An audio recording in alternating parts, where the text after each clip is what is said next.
Dear students, Assalamu alaikum. So let me share the screen with you. Bismillahirrahmanirrahim. आज का हमारा जो topic है that is tips for better time management during MD CAT preparation. ये बहुत सारे MD CAT के एस्पिरेंट्स का बड़ा फंडामेंटल क्वेश्चन होता है कि सर तैयारी के दौरान हम अपना टाइम बेस्ट यूटिलाइज कैसे करें। इस हवाले से आज मैं आपको बहुत सारी टिप्स देने वाला हूँ। इससे पहले कि हम कन्वेंशनली अपनी डिस्कशन स्टार्ट करें विद टुडेज सेशन, कुछ चीजें मैं आपको कन्वे करना चाहूंगा। फर्स्ट ऑफ ऑल, आप कुछ सीखने की और अपने आप को तब्दील करने की डिजायर लेके, ख्वाहिश लेके बैठे। राइट। अगर आपके अंदर सीखने की और खुद को तब्दील करने की डिजायर नहीं है, मैं किसी भी तरीके से आपकी हेल्प नहीं कर सकता, पहली बात। दूसरे नंबर पे, पूरी डिस्कशन के दौरान जहां पे भी आपको लगे कि कोई पॉइंट पर्टिकुलरली आपके साथ रेलेवेंट है, उस पॉइंट को जरूर नोट करें और लेटर ऑन उसकी रिवीजन का भी सोचें। एंड थर्डली, देखिए आपकी जो सोचने की रफ्तार है मेरी बोलने की रफ्तार से कहीं ज्यादा है। I want you to think for the application side by side. जो भी मैं बातें आपको बताऊंगा, आप ये सोचें कि आपने उन बातों को साइड बाय साइड अप्लाई कैसे करना है अपनी लाइफ के अंदर। और कहीं कहीं मैं आपके साथ इंटरेक्ट भी करूंगा। जब मैं इंटरेक्ट करूँ, आपसे कोई क्वेश्चंस पूछूं, तो आपने ऑनेस्ट ग्राउंड्स के ऊपर मुझे आंसर करना है, क्योंकि मैं आपको लाइक क्रिटिकली इवेलुएट नहीं कर रहा। बेसिकली मैं आपसे इनपुट्स लेके आपको ट्रूली हेल्प करना चाह रहा होता हूँ, आप ही की टीम का पार्ट हूँ मैं। राइट। ये चार सिंपल सजेशंस हैं so to best utilise our today's discussion. आज की डिस्कशन के लिए ये जनरल, ये स्पेसिफिक सजेशंस हैं मेरे सारे के सारे लाइव सेशंस के लिए। ये जो चीजें हैं इनको लाजमी तौर पे आप जहन में रखा करें, ताकि हर लाइव सेशन आपके लिए मोर मीनिंगफुल हो सके। मैं अपनी डिस्कशन को स्टार्ट करूंगा with one of the favourite quotes of mine. ये मौलाना रूमी का कोट है। When I run after what I think I want, my days are a furnace of stress and anxiety. कहता है कि जब मैं उन चीजों के पीछे भागता हूँ जो कि मुझे लगता है या मैं समझता हूँ कि मुझे चाहिए, तो मेरे जो दिन हैं वो स्ट्रेस और एंजाइटी की भट्टी के जैसे हो जाते हैं। If I sit in my own place of patience, फिर वो कहता है कि लेकिन जब मैं अपनी प्लेस ऑफ पेशेंस पे, अपनी तसल्ली की जगह पे जब मैं बैठ जाता हूँ, what I need flows to me, जो मुझे चाहिए वो खुद चल के मेरी तरफ आता है, एंड विदाउट पेन, और वो भी बगैर किसी तकलीफ के। From this I understand that what I want also wants मी। मौलाना रूमी कहते हैं कि यहां से मुझे समझ आती है कि जो चीज मुझे चाहिए उस चीज को भी मेरी चाहत है।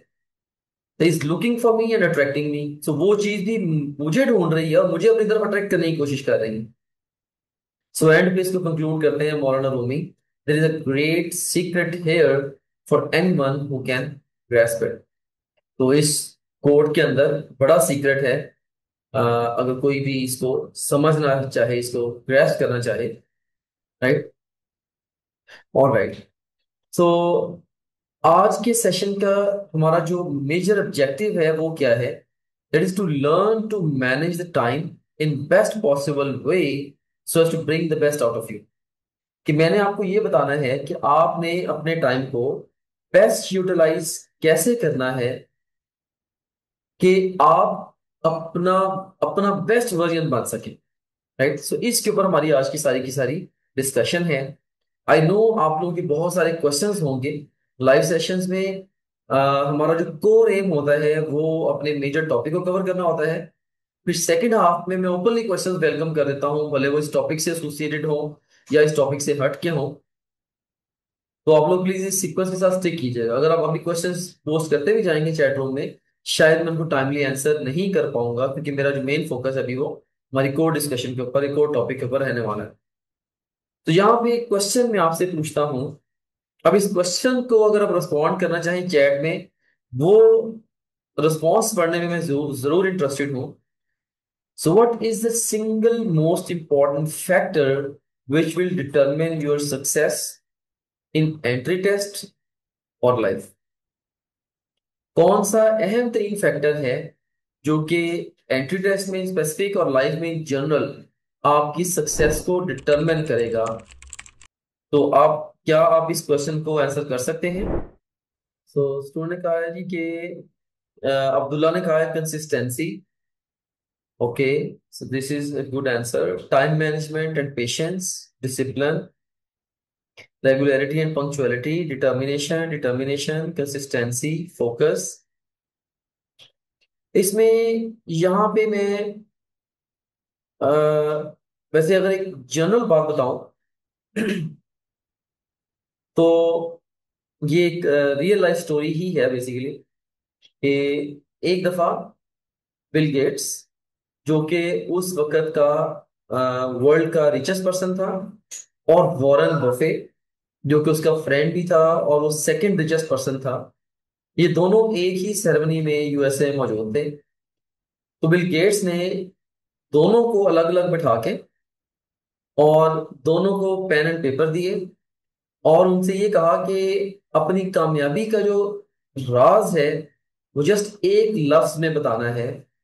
तो वो लफ्ज आप अपने इस पेपर पे लिख दीजिए। तो both of them, Bill Gates and Warren Buffett, both of them, they came up with the same word, and that was focus. So एक स्टूडेंट ने बड़ा यहाँ पे राइटली पॉइंट भी किया है फोकस को। आयशा अनीस ने फोकस मेंशन किया है।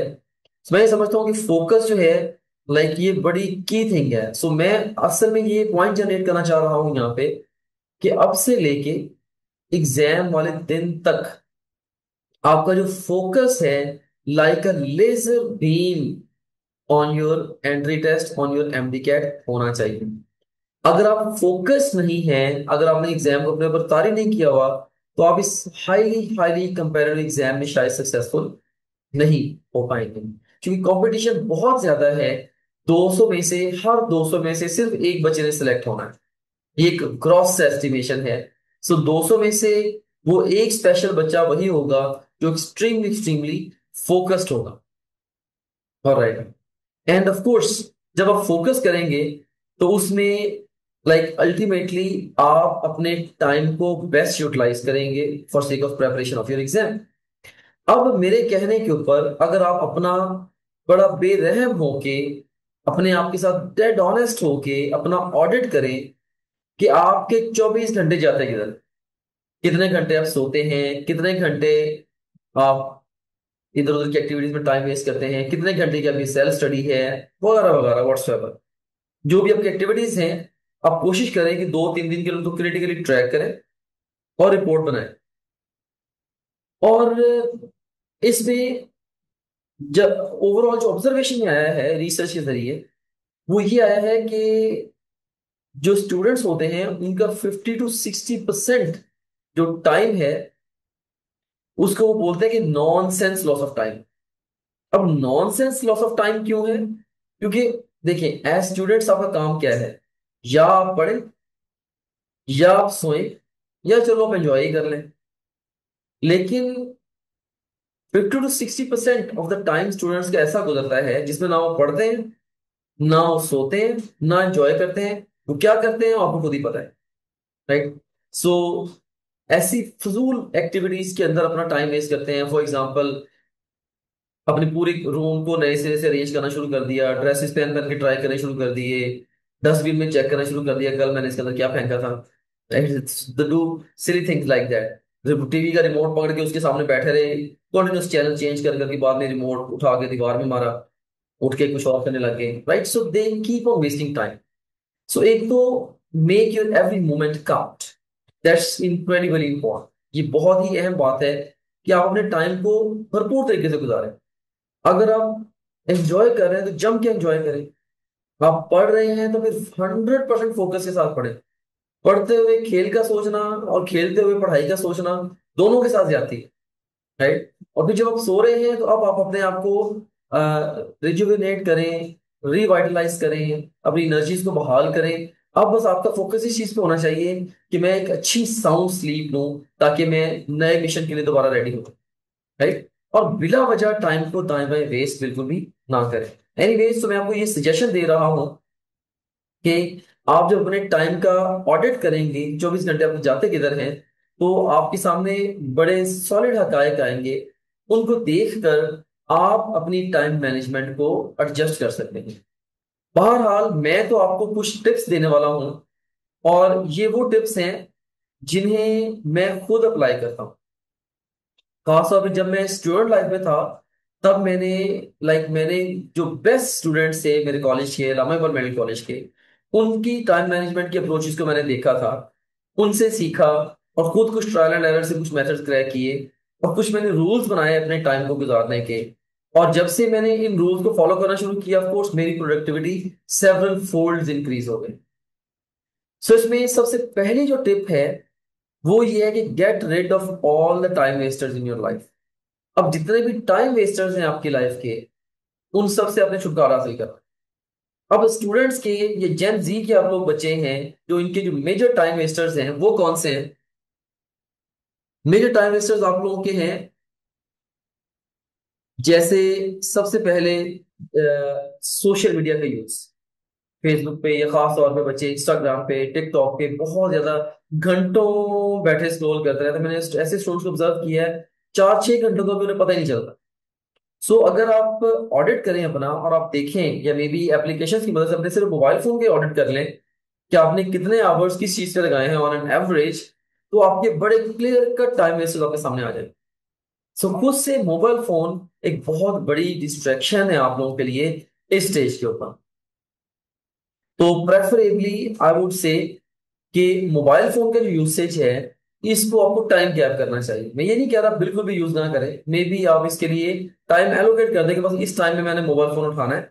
अदरवाइज से आधा घंटा सुबह दोपहर शाम को चलो आप रख लें, लेकिन वैसे फोन को अपने पास ही ना रखें प्रेफरेबली। बस उस, क्योंकि इन डेज के अंदर खास तौर पर, मैं जनरल लाइफ में नहीं कह रहा, लेकिन कम से कम जब आपके एग्जाम्स हैं, और इतना सीरियस एग्जाम है आपका जिसके अपने तैयारी करनी है, आप अफोर्ड नहीं करते कि आप स्टडी कर रहे हैं और अभी हर 5 मिनट बाद कभी कोई नोटिफिकेशन इंस्टाग्राम के ऊपर आ गया, कभी फेसबुक पे आ गया, कभी टिकटॉक पे कोई चीज आ गई, कभी फिर स्नैपचैट की कोई स्टोरी शेयर हो गई, लाइक व्हाट्सएप में मैसेज आ गया। सो कंटिन्यूअस डिस्ट्रैक्शंस के साथ पढ़ना पॉसिबल ही नहीं है। तो मैंने तो आज तक कोई स्टूडेंट ऐसा नहीं देखा कि जो बहुत सारे डिस्ट्रैक्शंस के साथ पढ़ रहा हो और फिर भी वो आउट परफॉर्म कर जाए। ऐसा होता नहीं है।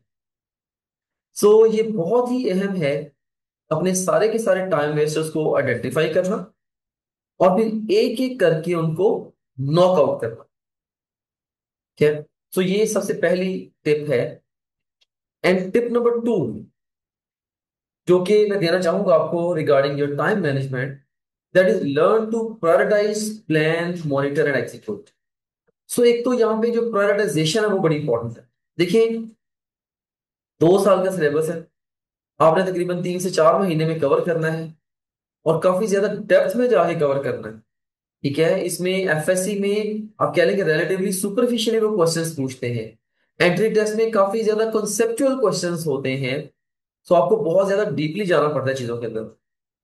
तो इसमें आपको काफी हद तक पिक एंड चूज करना पड़ेगा। मैं अक्सर स्टूडेंट्स को कहा करता हूँ कि एंट्री टेस्ट के लिए क्या पढ़ना है ये इंपॉर्टेंट है, लेकिन क्या नहीं पढ़ना ये उससे भी ज्यादा इंपॉर्टेंट है। राइट? सो बात करने का मकसद ये कि आपने हमेशा प्रायोरिटाइज करना है। प्रायोरिटाइज किस सेंस में करना है? आप अपने एक तो सब्जेक्ट्स को प्रायोरिटाइज करें उनकी वेटेज के अकॉर्डिंगली, डिफिकल्ट के अकॉर्डिंगली। अपने हर सब्जेक्ट के यूनिट्स को प्रायोरिटाइज करें, यूनिट्स के अंदर टॉपिक्स को प्रायोरिटाइज करें। और जो बेसिक रूल है, रूल ऑफ थंब, वो यही है, your more focus should be on most likely to be tested areas. आपका जो ज्यादा फोकस होना चाहिए वो उन एरियाज पे होना चाहिए जहां से एग्जाम का पोर्शन ज्यादा आना है। सो आपने एक तो प्रायोरिटाइज करना सीखना है, और सेकेंडली आपने प्लान करना सीखना है। सो प्रायोरिटाइज करें, फिर प्लान करें। राइट? कि किस तरीके से मैंने ये सारा कंटेंट आज के डे में कवर करना है। फिर आप अपने प्लान के अकॉर्डिंगली आपने जैसे काम किया उसको मॉनिटर करें कि क्या are you sticking to your schedule, to your daily routine. और उसके बाद फिर उसको लाइक एग्जीक्यूट करें, और इस तरीके से दोबारा फिर उसको लाइक आप रीथिंक करें, प्लान प्लान करें, प्रायोरिटाइज करें। सो ये इसके लिए देखें कि ये पूरा एक साइकिल है, और ये कंटिन्यूस ये साइकिल चलता रहना चाहिए। कि आप जो है ना वो प्रायोरिटाइज करते हैं, फिर आप उसके अकॉर्डिंगली प्लान करते हैं कि सीक्वेंस में चीजें करनी है, फिर उस प्लान को एग्जीक्यूट करते हैं, फिर उस एग्जीक्यूशन का मॉनिटर करते हैं, और उसकी बेसिस पे आप दोबारा प्रायोरिटाइज करते हैं। इस तरह से साइक्लिक फैशन में मुसलसल ये काम चलता रहता है, और डे इन डे आउट आपकी जो अप्रोचेज हैं टुवर्ड्स टाइम मैनेजमेंट वो बेहतर होती जाती हैं। It takes me to tip number 3, और ये प्रो टिप है, one of my most favourite ones. And वो ये है कि make hourly schedule of next day before sleeping. अक्सर होता ये है कि जब हम सुबह उठते हैं, तो चूंकि हमारा वो जो डे है पूरे का पूरा वो प्लान्ड नहीं होता, हम बहुत सारा टाइम जो है वो दाएं बाएं घूमने में, और अगर किताबें लेके बैठ भी जाएं तो दाएं बाएं वर्क गर्दानी में हम टाइम स्पेंड कर देते हैं कि मैं क्या पढूं, कहाँ से पढूं, कैसे पढूं। तो अगर मेरे कहने के ऊपर रोजाना रात को सोने से पहले आप एक सिंपल पेज पे, या अगर आप अपने रूम में छोटा सा व्हाइट बोर्ड लगा लें, उसके ऊपर अगर आप लिख दें, आवरली ब्रेकअप बना दें कि जी कल सुबह मैंने उठना है से 4 बजे उठना है, उठ के मैंने तहज्जुद पढ़नी है 4 से 5, 5 से 6, 6 से 7, 7 से 8, ऐसे पूरा सोने तक का ब्रेकअप बना लें। और हर आवर में डिसाइड करें कि मैंने कहाँ पे क्या करना है, कब लंच आपने कब करना है, सेल्फ स्टडी का आपका पहला ब्लॉक कब होगा, सेकंड ब्लॉक कब होगा, राइट, किस सब्जेक्ट को किस आवर में आपने पढ़ना है। सो आपने अपने क्लोज कब प्रेस करने हैं, जूते कब पॉलिश करने हैं, फैमिली के साथ टाइम स्पेंड कब करना है, right. So every hour should be plan. जब आपके पास अपना को प्लान होता है ना एवरी डे का, फिर दूसरे लोगों के लिए मुश्किल हो जाता है उस प्लान के अंदर अपनी जगह बनाना, और आपका फोकस बना रहता है आपके काम के ऊपर। जब आपका स्केड्यूल ही नहीं है, आपका कैलेंडर खाली है, आपके घंटे खाली पड़े हैं, कोई भी आएगा आपके उसमें जगह ले ले, आपको कोई बहन भाई को दोस्त आएगा, चलो फलां चीज करते हैं, क्योंकि आपका अपना कोई सॉलिड प्लान ही नहीं है उस आवर के लिए। तो आप, बड़ी आसान बात है कि आप उसी फ्लो में लुढ़क जाएंगे, and you will keep on wasting time on a day in day out basis. Ultimately का नाकामयाबी जो है, या नाकामी, ये आपका मुकद्दर बनेगी। सो और ये बड़ा एक अच्छा मेथड है आई वुड से, कि नमाजों की टाइमिंग्स को जहन में रख के आवरली स्केड्यूल नेक्स्ट डे का आप लोग बना लिया करें। और अगर व्हाइट बोर्ड पे बना लें तो क्या ही बात है, एवरी आवर भी कोशिश भी करें जो आपने प्लान किया था उस आवर के अंदर अंदर कंप्लीट उसको करें और उसको टिक करते गए। इससे आपको एक अकम्पलिशमेंट की सेंस भी मिलेगी कि I am going through the day. मैं ये नहीं कह रहा हूँ कि बिल्कुल भी इसमें एंजॉय ना करें, जस्ट रोबोट बन जाए।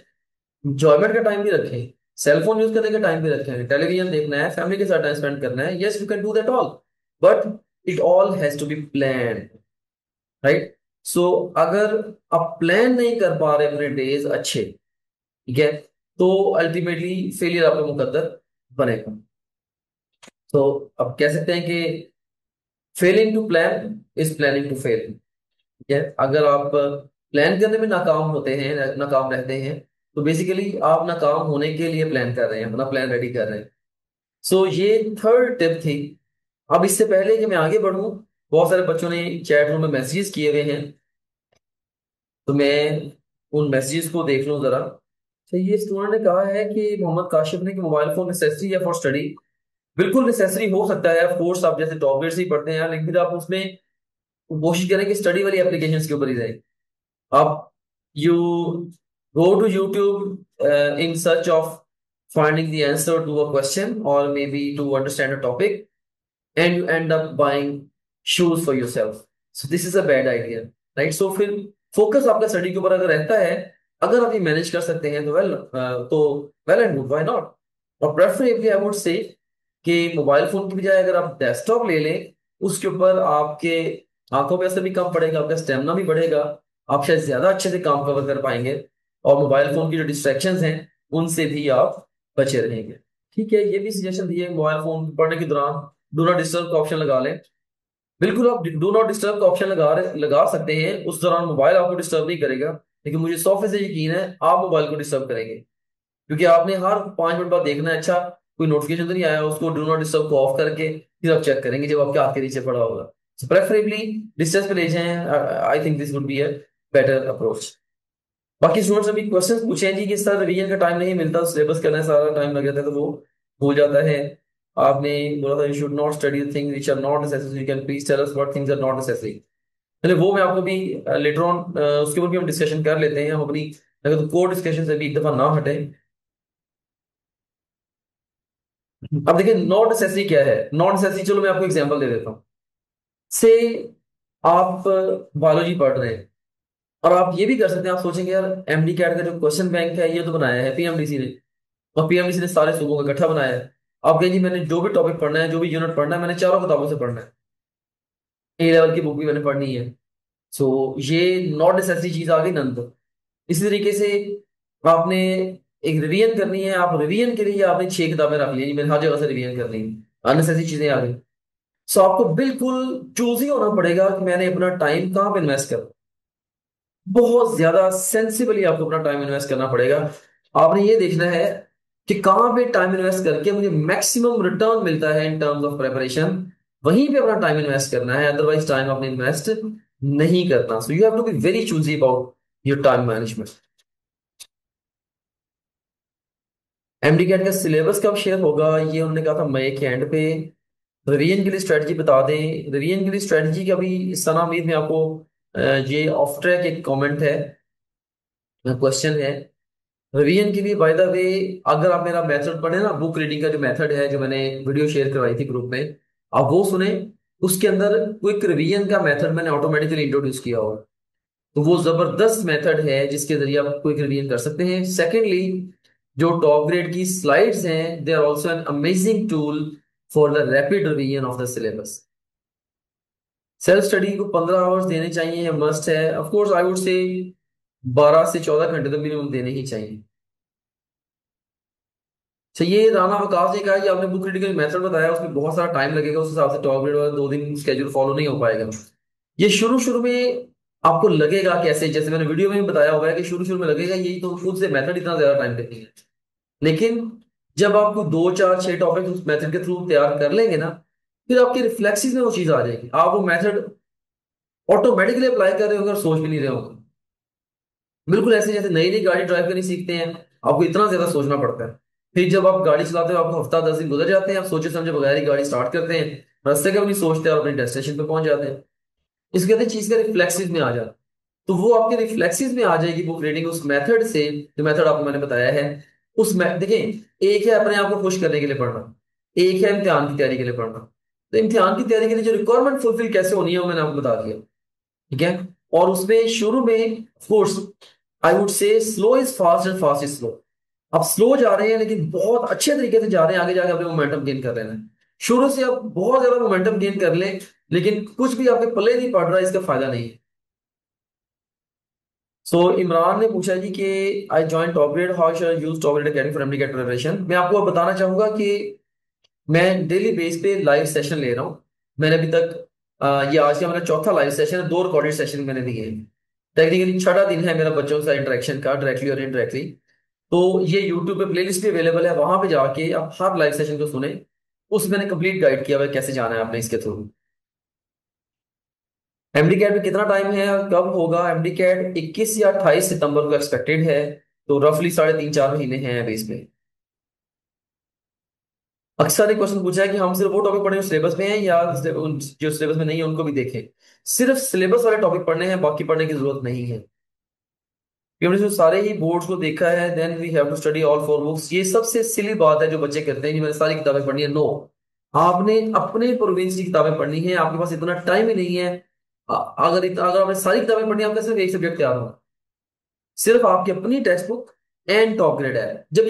जब इसका कंटेंट कवर हो जाए, आपको लगे कि आपके पास टाइम बच गया है, मेरी तरफ से शौक से आप दूसरी प्रोविंस की किताबें पढ़ लें। और 99.9% चांस ये है, ये जितना काम मैं बता रहा हूँ आपसे ये खत्म नहीं होगा, ठीक है। सो आप कुछ चैप्टर्स के लिए चारों किताबें पढ़ लें, और बेताशा चैप्टर्स है ना, अपने 80-90% चैप्टर्स ऐसे ही फिर बगैर पढ़े बगैर तैयारी किए फिर एग्जाम में चले जाए। This would be very very silly approach. Student कहा जी कि फिजिक्स मेरी वीक है, उसके एक मेथड सजेस्ट करें उसके लिए। तो फिजिक्स के लिए जो मैंने देखा कि सबसे जो अहम चीज है, तो उसमें अच्छे लेक्चर्स ट्रूली हेल्प करते हैं। सेकेंडली एमसीक्यूज की प्रैक्टिस।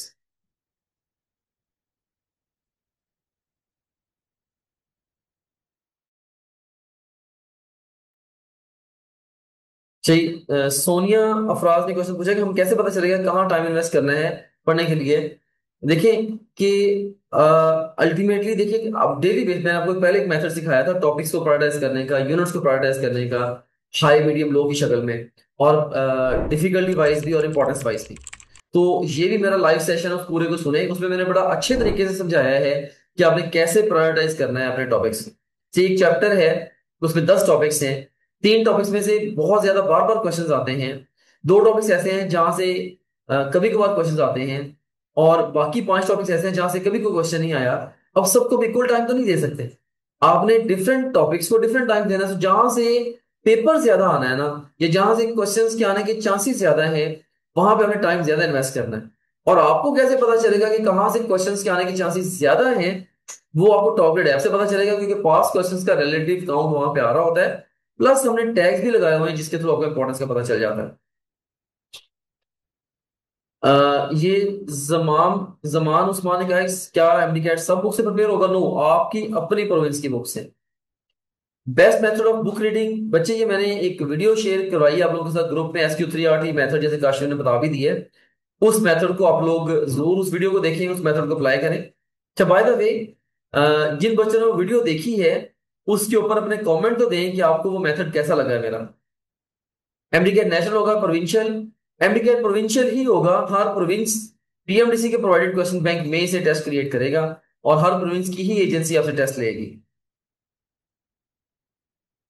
दुआ कह रही बुक रीडिंग का आपने बहुत अच्छा मेथड बताया है, thanks. Thank you very much. Because life में कितने आवर्स, सर बिजी लाइफ में कितने आवर्स पढ़ाई करें बेटा? अभी आजकल तो आपकी मसरूफियत सिर्फ एक ही होनी चाहिए, एमडी कैट की प्रिपरेशन। तो 12 से 14 घंटे मिनिमम आप पढ़ें। पाकिस्तान की प्रोविंसेस की बुक सेम है? नहीं, ऑल प्रोविंसेस की बुक सेम नहीं है, लेकिन जो एमडी कैट का सिलेबस है ना, वो उन्होंने सब बुक्स का कॉमन सिलेबस निकाला हुआ है। सो बस आप उस सिलेबस को टॉप ग्रेड ऐप से और अपनी टेक्स्ट बुक से तैयार कर लें। फिजिकल एकेडमी बच्चे पूछ रहे हैं ज्वाइन करें कि ना करें? बिल्कुल भी जरूरत नहीं है। फेडरल बायो भी लाजमी करनी है या नहीं? Bio bio federal, I would say वो भी मैंडेटरी नहीं है, वो भी अब ना करें। आपको जो चाहिए एक्स्ट्रा नॉलेज वो मैंने अपने लेक्चर्स में दे दिया हुआ है। उसके बजाय मैं प्रेफर करूंगा आप मेरे लेक्चर सुन लें, वो टाइम उधर इन्वेस्ट कर लें। जी, स्टूडेंट कह रहे हैं कि मेरे बलोचिस्तान में बहुत सारी हमारी बुक में डेफिशिएंसीज हैं, तो जो आपकी बुक की डेफिशिएंसीज हैं वो टॉप ग्रेड के लेक्चर्स और स्लाइड्स बड़े अच्छे से कवर कर देंगे। एमडी कैट ऑनलाइन नहीं होगा, पेपर बेस्ड होगा। हाईलैंड क्या कि how you read book is so good but it takes so much time, this is schedule not followed in time. ये शुरू में स्लो लगेगा, लेकिन बाद में ऑटोमेटिकली मोमेंटम गेन हो जाएगा। शुरू शुरू में मुझे भी बहुत टाइम लगता था, लेकिन जब मैंने हैबिट, जब उसके ऊपर मैं टिका रहा, अल्टीमेटली वो खुद बहुत मोमेंटम गेन हो गया। चीज रिफ्लेक्सिव में आ जाती है। बुक रीडिंग के बाद बुक होल चैप्टर को रिवाइज नहीं कर रिकॉल नहीं कर पाते, अपना टॉपिक बाय टॉपिक तैयारी करें, चैप्टर बाय चैप्टर ना करें। टॉपिक को प्रिपेयर करके टॉपिक को रिकॉल कर लें। और एंटी टेस्ट में वैसे उस तरह का रिकॉल उस हिसाब से इतना ज्यादा चाहिए भी नहीं होता, बाय द वे। इसमें रिकॉल यही है कि आप बुक पढ़ के बाद में एमसीक्यूज की प्रैक्टिस करें, उसके दौरान देखें कि आप कैसा परफॉर्म कर रहे हैं, वही आपका रिकॉल है। तो कह रहे हैं कि बलोचिस्तान की बुक को पढ़ के मेरे एमसीक्यूज रॉन्ग हो रहे हैं, तो आई वुड से आप 7 वीडियो लेक्चर सुने ना हमारे टॉप ग्रेड के।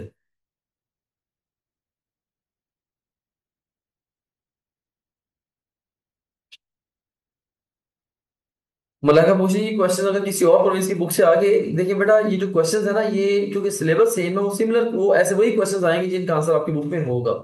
ठीक है, इस बारे में आप परेशान ना हो। कोई एक आध क्वेश्चन ऐसा आ भी जाए, doesn't make no big difference.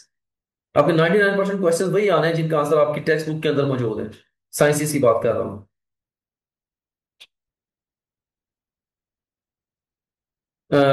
पूछे जी प्रैक्टिकल और एमडीकेट की प्रिपरेशन कैसे मैनेज करें? प्रैक्टिकल ऑफ कोर्स आपको थोड़ा सा टाइम कैप करना पड़ेगा, कुछ टाइम उसको भी दे दें, लेकिन मेजर फोकस आपका प्रैक्टिस इस पे रहना चाहिए एमडीकेट में। सर हम सिर्फ बुक्स ना पढ़े, सिर्फ topic lecture, no, text book is the nucleus of your preparation. Text book लाजमी पढ़नी है। Text book plus lectures plus top grade की स्लाइड्स और एमसीक्यूज, यही फॉर्मूला है। I still, after doing lectures and slides, I got 153 out of 200 in nervous coordination chapter. I thought I did all the lecture and slides. Okay, देखिए 200 में से 153 not bad. इस stage पे अभी आपने जस्ट तैयारी शुरू की है। अब देखना एवरी डे आप जस्ट 200 एक्स्ट्रा भी ठीक करने शुरू कर दें, 153 से 155, 157, दो दो भी एक्स्ट्रा करने शुरू कर दें। अल्टीमेटली टाइम विल कम जब आपके पूरे पूरे सवाल सही होने शुरू हो जाएंगे। ठीक है, ये अर्ली स्टेज है। इस वक्त के हिसाब से, मेरे हिसाब से बहुत अच्छा स्कोर है आपका ये 153 भी। मेरिट के हिसाब से अच्छा नहीं है, लेकिन इस वक्त के हिसाब से अच्छा है। ऑटोमेटिकली आगे इसमें इंप्रूव हो जाना है। एडमिशन कैसे होगा एमडी कैट का, मैंने ऑफ कोर्स मेरी जो गाइडलाइन उनको फॉलो करें, भरपूर तैयारी करें।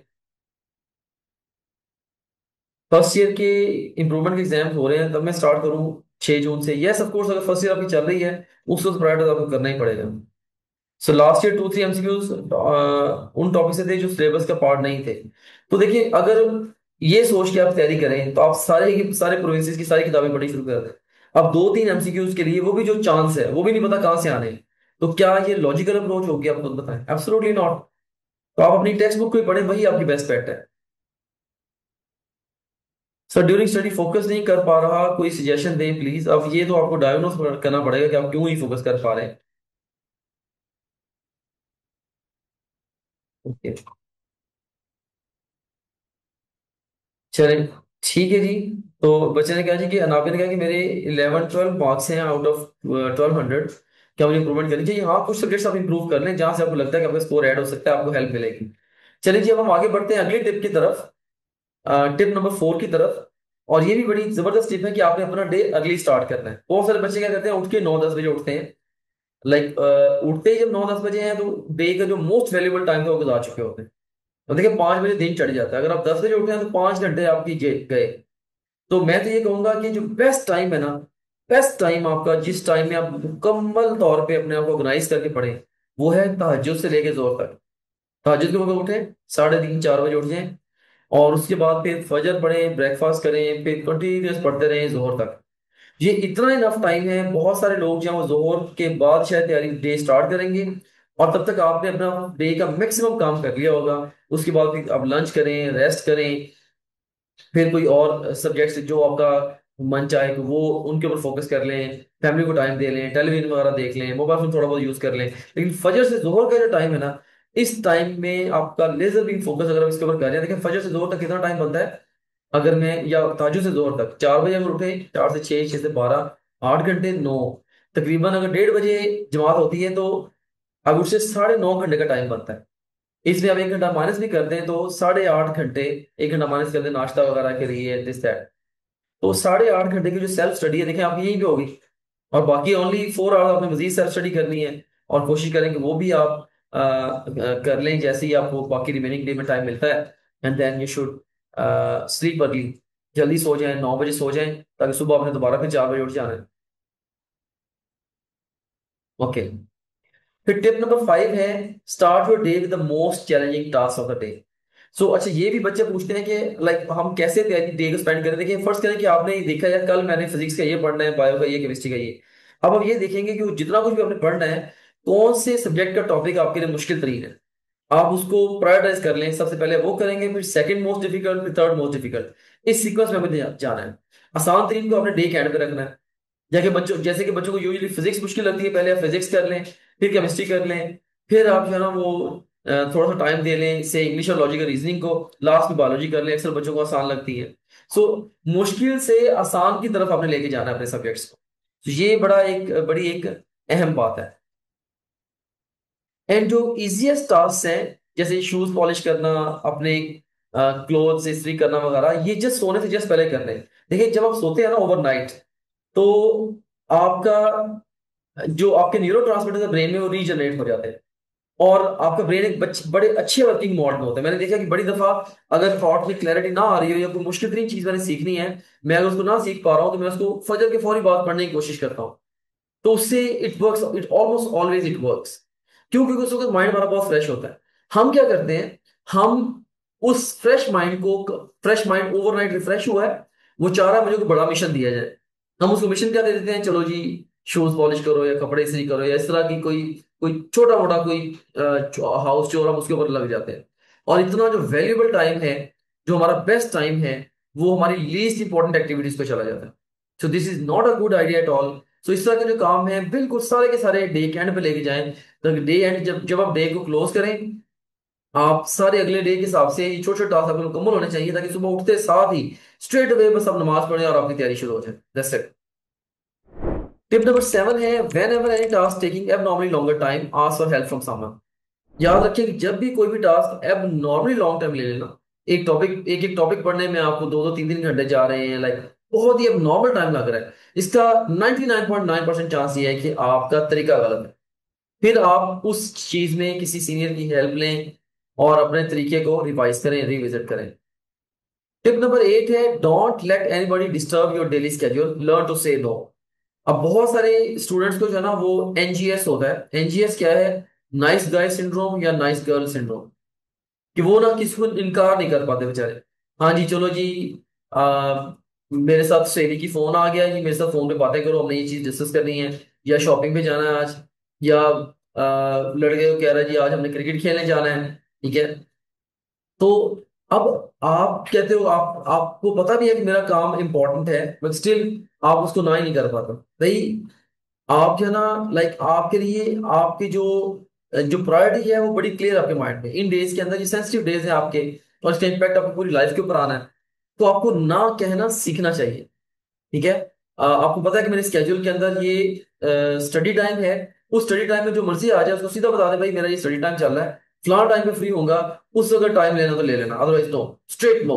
ठीक है, इसमें बिल्कुल आप बेरहम हो जाएं, इसमें कोई शर्म वाली बात नहीं है, और ये बहुत अच्छा ट्रेड होता है, ग्रेट पीपल का ये ट्रेड होता है। ठीक है, सो ये 8वीं टिप थी। टिप नंबर 9 है use technology to its fullest. Technology को लाजमी तौर पे भरपूर तरीके से यूज करें। आपके लेक्चर्स, आपके डाउट्स की डिस्कशन, इवन अगर आपको टॉपिक समझ में नहीं आ रहा, चैट जीपीटी से जाके कहेंगे ये टॉपिक मुझे समझ में नहीं आ रहा, आसान तरीके से समझा दो। राइट, सो इवन अब तो आप जो है ना वो वॉइस कमांड के थ्रू चैट जीपीटी से बातचीत कर सकते हैं मोबाइल पे, या वो कर लें। लाइक अगर कोई क्वेश्चन आपको नहीं समझ में आ रहा, उसकी पिक्चर अपलोड कर दें चैट जीपीटी, वहां से आप क्यूरी ले लें, हमारे लाइव सेशन के अंदर आके ले लें, पर समहाउ आप जो ना जो टेक्नोलॉजी है उसको भरपूर तरीके से यूज करें, ये बहुत ही अहम है, काफी ज्यादा टाइम आपका बच जाता है। और इवन आपको पता है कि आप अपनी बुक का पीडीएफ लेके पूरा चैप्टर आप उसमें चैट जीपीटी में डाल के अगर आप उसको कहेंगे ना कि एमसीक्यूज के पॉइंट ऑफ व्यू से जो अहम 3 पॉइंट्स है मुझे रिवाइज करवा दो, वो आपको अहम 3 पॉइंट्स की शॉर्ट लिस्टिंग करके दे देगा। आप उनको रिवाइज करोगे, there is a great chance कि उसमें से ही मैक्सिमम एमसीक्यूज आएंगे। सो आप टेक्नोलॉजी को बहरहाल डिफरेंट डिफरेंट वेज में यूज करें। फिर टिप नंबर 10 है स्टे ऑर्गेनाइज। ये बड़ा अहम है कि आपकी एक प्रॉपर स्टडी प्लेस होनी चाहिए, उस टेबल चेयर, आपकी सारी की सारी बुक्स और स्टडी मटेरियल्स बड़े ऑर्गेनाइज होने चाहिए। राइट, अगर आप ऑनलाइन पढ़ रहे हैं तो आपकी जो आपके पास एक अच्छी कंप्यूटर डिवाइस होनी चाहिए विद गुड इंटरनेट कनेक्शन। ठीक है, सो बहुत ज्यादा आपको ऑर्गेनाइज होना चाहिए। अगर आप ऑर्गेनाइज नहीं है, अब आपने जब भी किसी किताब को पढ़ना है या किसी भी सब्जेक्ट को पढ़ना है, पहले आपने 6 जगह से जाके अपना मटेरियल इकट्ठा करना है। तो अभी अपने टेम्पो बनाना है, तो तब तक आपका सारा टाइम गुजर जाना है। आपका टेम्पो मतलब अभी आप सोच ही रहे होंगे, सारी चीजें इकट्ठी करके बैठेंगे, अब आपको पढ़ने का दिल नहीं करेगा। सो आपके रिसोर्सेज इतने ऑर्गेनाइज होने चाहिए, बस just with in fraction of seconds, with in seconds जो ऐसी चीज उठाई ये पढ़ना शुरू कर दिया। राइट, सो ये तब होता है जब आप बहुत ज्यादा ऑर्गेनाइज होते हैं। फिर टिप नंबर 11 है have a clock visibly place in front of you. कई दफा हमें टाइम का ट्रैक नहीं रहता, तो क्लॉक अगर आपके सामने होगा ना, और एवरी क्लॉक अगर आपके सामने है, आवरली स्केड्यूल आपके सामने है, आवरली स्केड्यूल के मुताबिक आप अपने आप को पुश करें, हाँ इस घंटे मैंने ये करना ही करना है, करना ही करना है, कंटिन्यूसली पुशिंग योरसेल्फ, तो इसमें जो है ना डेफिनेटली आप अपने आप से बेस्ट काम ले पाते हैं। सो ये भी एक अच्छी अप्रोच है, एक अच्छी टिप है। फिर टिप नंबर 12 है कि सिमिलर टास्क को इकट्ठा बैचिंग कर दें। अगर कुछ टास्क एक जैसे से है ना, उनका इकट्ठा बैच बना दें, उन सबको एक ही गो में निकाल दें।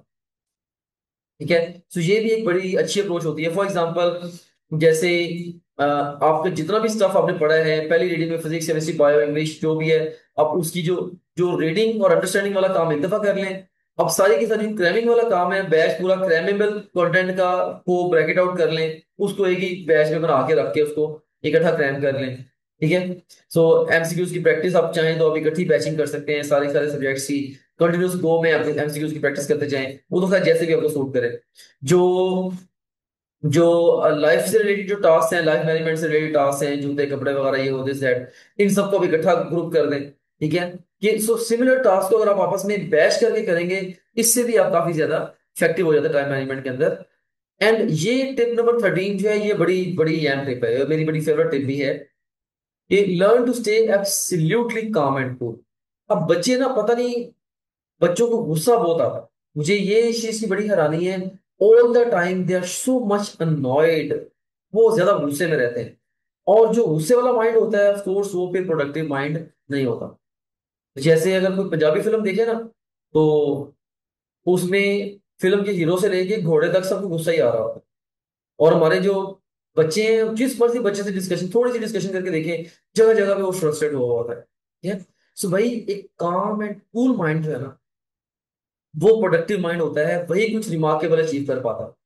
सो आप लोग को जरा सा छेड़ दें तो साथ ही आप उसको इतना सीवियर रिएक्ट करना शुरू कर देते हैं। कोई आपको आके ये कह दे कि भाई तेरा दाखला नहीं होना, तुम्हारी जैसे शक्लों का दाखला नहीं होता, इस चीज के ऊपर इतने ज्यादा अपसेट हो जाते हैं, इसने मुझे ये बात कह दी, मुझे फील हो रहा है, मुझे दुख लग गया है, और साल जो है ना आप 3 3 दिन बैठ के उस बारे में सोचते रहते हैं, मैं इसका ये करूँ वो करूँ। Absolutely wrong. ठीक है। मैं तो बल्कि बच्चों को ना समझाने की गरज से एक बात कहा करता हूँ कि कोई बंदा आपसे लड़ाई करने के लिए आए ना, खासतौर पर इन दिनों में जब आपका एमडी कैट की तैयारी चल रही है, तो लड़ाई करने के लिए आए ना, उसको कहो भाई तुमने जो मुझे एक दो लगानी है लगाओ और जाओ। ठीक है, मैंने पढ़ना है। लाइक आपने उसके ऊपर भी रिएक्ट नहीं करता, लाइक इतना आपका जबरदस्त आपका कंट्रोल होना चाहिए आपके टेम्परामेंट के ऊपर। This is very very important to have a very very calm and cool temperament. ठीक है। आपने अग्रेसिव नहीं होना, गुस्से में नहीं आना। अपनी लाइक अगर आप ना सिंपली, अगर आप ना आपकी एक दिन में 2 3 लोगों के साथ भी जरा तलक कलामी हो जाती है ना, हार्श वर्डिंग की बात हो जाती है ना, तो आपका ऑफकोर्स डे जो है वो किसी हद तक डिस्टर्ब, बल्कि काफी हद तक डिस्टर्ब हो जाएगा। तो this is not a good idea. So आप एब्सोल्युटली काम एंड कूल रहना सीखें। और जो टिप नंबर 14 है, वो जैसे शुरू में हमने डिस्कशन भी की थी कि एक चीज कौन सी है, आंसर इज फोकस। आप खाना खा रहे हैं, मैं कहूँगा इन दिनों के अंदर अगर ये फोकस है ना all the time, laser beam की तरह आपके एग्जाम के ऊपर रहना चाहिए। ठीक है। और बच्चे हमें होता है, हम पढ़ रहे होते हैं ना, पढ़ाई छोड़ते वक्त हम कोई टाइम नहीं लगाते, और वापस पढ़ाई पे आते वक्त हम बहुत टाइम लगाते हैं, पहले ये कर लूँ, चाय पी लूँ, कोई ना दाएं बाएं चीजें करते रहते हैं। जबकि जो बेस्ट स्टूडेंट्स होते हैं, जो फोकस होते हैं, वो पढ़ाई छोड़ते वक्त, जैसे एक अम्मी ने कहा जी खाना टेबल पर लग गया है, वो कहते बस अम्मी सिर्फ 5 मिनट में आया, 10 मिनट में आया, ये खत्म कर लो मैं आया। उनकी ये बॉडी लैंग्वेज होती है। वहाँ खाना खा के वो भी कहती है मैं चाय पी के जाना ही नहीं, मैं पढ़ना स्टार्ट करता हूँ, वहीं भेज देना। सो वो पढ़ाई छोड़ने में, किताब छोड़ने में टाइम लगाते हैं, वापस आने में बिल्कुल टाइम नहीं लगाते। और मोस्टली स्टूडेंट्स एग्जैक्टली इसके ऑपोजिट कर रहे होते हैं। और जो इसके ऑपोजिट कर रहे होते हैं, पढ़ाई छोड़ एकदम दी, वापस आने में जनाब उनको बड़ा टाइम लग जाता है कि वो बहाने बहाने से टाइम वेस्ट करते रहते हैं, वो फोकस नहीं होते। और जो फोकस नहीं है, सक्सेस उनको नहीं मिलनी। So that's all for today. अब अगर आप लोगों के कोई क्वेश्चंस हैं, वो आप मेरे से पूछ सकते हैं। तो मैं भी चैट को भी ओपन कर लेता हूँ, जो क्वेश्चन ऑलरेडी आए पड़े हैं उनको मैं डिस्कस कर लेता हूँ। प्रैक्टिस बुक्स कौन सी लें? प्रैक्टिस बुक्स की आपको जरूरत ही नहीं है, टॉप ग्रेड की एमसीक्यूज प्रैक्टिस करें बस।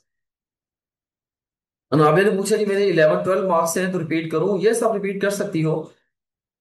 अगर कुछ मार्क्स आपके इंप्रूव हो जाए, आपके चांसेस और बढ़ जाएंगे। पोर्टल पे लॉजिकल रीजनिंग की सिर्फ 700 एमसीक्यूज हैं। जी जी, 700 एमसीक्यूज काफी है, सिर्फ 6 एमसीक्यूज आपको आने हैं। मकसद है सिर्फ सिर्फ आपकी सिनेरियोज के ऊपर ट्रेनिंग करना। There enough. फिर सर 15 आवर्स देने चाहिए या ये मस्ट है सेल्फ स्टडी के लिए? बेटा देखिए, उस दिन के हिस्से में जितना काम आता है ना, बस वो काम करके सोना है। वो आप 12 घंटे में कर लें या 16 घंटे लगे, बस उस दिन के हिस्से में जो काम आता है वो करके सोएं। लास्ट 2 मंथ अगर फिजिकल एकेडमी भी ज्वाइन कर लें तो ये कैसा रहेगा? ये बहुत बुरा रहेगा कि उस वक्त आपका टाइम और कम है, और आपने अब एकेडमी जाना आना ये वो चीजों में उल्टा टाइम वेस्ट करना शुरू कर दिया। किसके लिए? टेस्ट सेशन के लिए। अभी आज ही मैंने एक वीडियो रिकॉर्ड भी करवाई, वो भी आ जाएगी आप तक, कि अब आखिरी दिनों में, अब देखिए ना, आप एकेडमी में चले गए, टेस्ट सेशन के लिए चले गए, आपने 200 सवाल अटेम्प्ट किए, आपके 20 गलत हुए, 180 सवाल जो आपके सही हो गए उनकी भी डिस्कशन आपने पूरी बैठ के लेनी है वहां। ठीक है। तो उससे अच्छा ये नहीं था कि आप उस टाइम के अंदर कोई 100 150 सवाल और प्रैक्टिस कर लेते हैं। ठीक है। सो ये एक चीज है जो आपको समझनी चाहिए। तो उसके एमसीक्यूज एक बार में ठीक हो जाते हैं, लेकिन वही एमसीक्यूज नेक्स्ट टाइम रॉन्ग हो जाते हैं। ऑफ कोर्स आपका कॉन्सेप्ट का गैप है बेटा। कॉन्सेप्ट जब आपके फर्म ना हो, सॉलिड ना हो, तो फिर ये मसले होते हैं। कॉन्सेप्ट को के गैप को कवर करें। सुबह जल्दी उठते हैं, फिर भी नींद आती है, और जोर से पहले ही थक जाते हैं, कॉन्टिन्यूस स्टडी नहीं होती। हाँ, अपने आप ना देखिए, जब आप अपनी डाइट अच्छी रखेंगे, पहले बात ये अपने माइंड को स्ट्रॉन्ग करें। अपनी डाइट अच्छी रखें, चाय या कॉफी यूज करें, ऐसी चीजें यूज ना करें जो नींद लेके आती हैं, लस्सी वगैरह को अगर अवॉइड कर लें डेज के अंदर। खाना बहुत ज्यादा पेट भर के ना खाएं, वो नींद लेके आता है। सो अपना अप्रोचेस बनाएं जिससे नींद आपको कम आए। नींद और भूख जितनी बढ़ाए उतनी बढ़ती जाती है, और जितनी उसको कम करे उतनी कम भी हो जाती है। This timetable correct follow till 10 June I'm completing the whole bio, then after this I will start chemistry. अब बिल्कुल अपने अलग अलग सब्जेक्ट्स को तोड़ दिया है, ये भी अच्छी अप्रोच नहीं है। चलो कम से कम आप एक डे में दो सब्जेक्ट्स तो पढ़ो। अब बिल्कुल एक सब्जेक्ट को टोटली छोड़ के दूसरे ये सब्जेक्ट पे सब्जेक्ट मैंने देखा ओवरऑल अच्छी अप्रोच नहीं है।